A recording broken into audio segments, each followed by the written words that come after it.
సిద్ధంగా ఉన్నారు. రాంబాబు, ఏంటి పరిస్థితి? ఏలూరు జిల్లాలో ఏ విధంగా ఉంది? శంకరి, మనం చూస్తున్నాము మోంతా తుఫాను ప్రభావం అయితే తీవ్రంగానే కనిపిస్తుంది. ప్రధానంగా తుఫాను తీరాన్ని అయితే దాటింది, కానీ ఆ ప్రభావం మాత్రం ఇంకా కనిపిస్తుంది. ప్రస్తుతం మనం నరసాపురం మండలం పెద్దమానివానిలంక దగ్గర ఉన్నాము. ఇది మనం ఉన్న ప్రాంతాన్ని నల్లి క్రీక్ ఏరియా అంటారు. నల్లి క్రీక్ అంటే సముద్రం పాయ, క్రీక్ అంటే పాయ, సముద్రపు పాయ. ఈ సముద్రపు పాయ నరసాపురం మండలం వేములదేవి దగ్గర ప్రారంభమవుతుంది. అంటే సముద్రం అక్కడ ఒడ్డది, సముద్రం ఒడ్డు దగ్గర వేములదేవి ఉంది. ఆ వేములదేవి దగ్గర ఈ నల్లి క్రీక్ ప్రారంభమవుతుంది. సుమారు 19 కిలోమీటర్ల పొడవున ఈ సముద్రపు పాయ మోళ్లపర్రు వరకు వెళ్తుంది. మోళ్లపర్రు దగ్గర మళ్ళీ సముద్రంలో కలుస్తుంది. అయితే నేను రాత్రి ఇక్కడ సముద్రం దగ్గర ఈ వేములదేవి దగ్గరే తుఫాన్ అయితే తీరాన్ని తాకింది.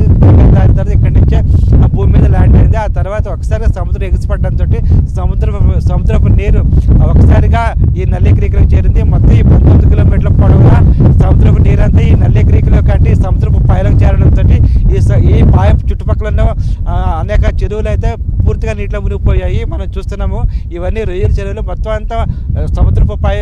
ఈ సముద్రపు పాయ అయితే కేవలం 200 మీటర్ల వెడల్పు మాత్రమే ఉంటుంది. కానీ మనం ఇక్కడ చూస్తున్నాము కిలోమీటర్ల పొడవులో ఉన్న రొయ్యల చెరువులన్నీ నీటిలో మునిగిపోయాయి. అంటే సముద్రపు నీరు ఏ విధంగా ఎగదనిందో మనకు అర్థమవుతుంది. అదేవిధంగా ఈ నల్లి క్రీక్ని ఆక్రమించి అనేక మంది అక్రమ రొయ్యల చెరువులు అయితే తవ్వారు.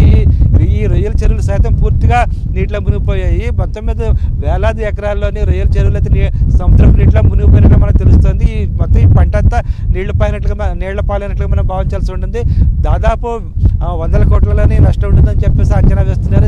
ఇది సముద్రపు పాయ కాబట్టి ఎవరు ఏమన్నారు, అదేవిధంగా ఆక్రమించుకున్నా ఎవరు పట్టించుకున్నారు అనే ఉద్దేశంతో అయితే కొంతమంది అయితే ఈ సముద్రపు పాయను ఆక్రమించుకుని అక్రమంగా రొయ్యల చెరువులు తవ్వారు. ఇప్పుడు ఫలితంగా ఆ రొయ్యల చెరువులు తవ్వడం వల్ల ఆ నీరు పైకి పూర్తిగా పోవాల్సిన నీరు అంతా ఎక్కడికక్కడ స్టాగ్నేట్ అయిపోయింది, ఎక్కడికక్కడ నిల్వ ఉండిపోయింది.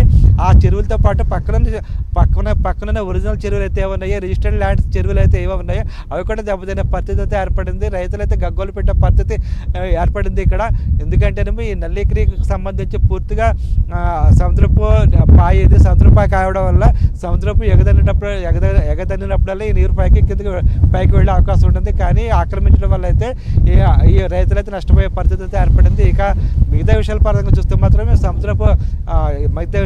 మనం చూస్తే మాత్రం ఇంకా తుఫాను ప్రభావం అయితే ఎక్కువగానే ఉంది. ప్రస్తుతం అయితే ఈ తుఫాను ఎక్కువగా ఏలూరు జిల్లాలో కనిపిస్తుంది. అయితే ప్రస్తుతానికి అయితే అక్కడ వర్షాలు పెద్దగా లేనప్పటికీ ఈదురుగాలులు అయితే వీస్తున్నాయి.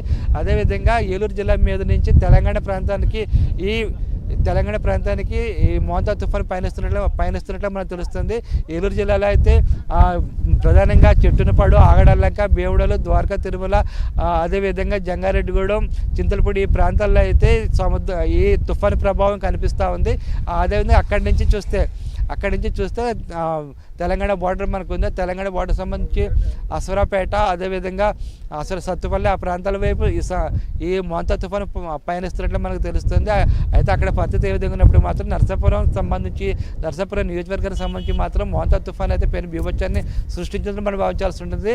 మొత్తం మీద అయితే ఈ తుఫాను వల్ల వేలాది ఎకరాల రొయ్యల చెరువులు అయితే దెబ్బతిన్నాయి. 100 కోట్ల రూపాయల పంట అయితే దెబ్బతిన్నట్టుగా మనం భావించాల్సి ఉంటుంది. ఇది ఇక్కడ ఉన్న పరిస్థితి. Shankari, right, thank you.